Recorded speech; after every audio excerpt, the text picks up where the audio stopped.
aconteceu? Foi terça-feira. Qual o nome do senhor? Wilson. O que aconteceu, senhor Wilson? Aconteceu há muito tempo. Peraí, muito não. Conta só de terça-feira pra cá. Esse aqui foi o começo. A chave da vitória. Eu falei que 2009 seria diferente de 2008. Em 2008 eu fui curado aqui. Fui curado várias coisas, das pernas, da cabeça, que estava cheio de machucado. E eu andava com 50% do corpo, fui curado. Agora mais uma vez. Eu mais meu filho, nós estamos abrindo uma firma, nós somos representantes da EBRO,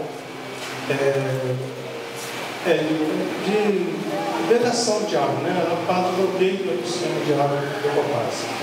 E nós já fizemos a documentação. Aqui está a peça. Olha assim, terça-feira eu vou dar uma testemunha. Foi na quinta-feira, né? Sexta-feira ele colocou no correio lá. Hoje recebemos. Já recebemos um contrato. Eu e meu filho vamos representar Minas Gerais.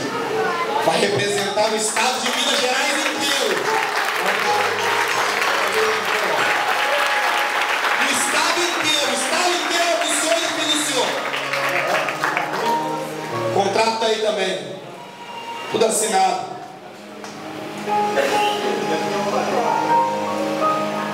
Irmão, você vai vender demais, irmão.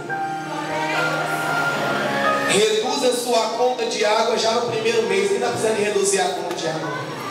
Igual a negócio desse aqui na igreja também, irmão. Vai fazer de graça na igreja? Bem forte para Jesus.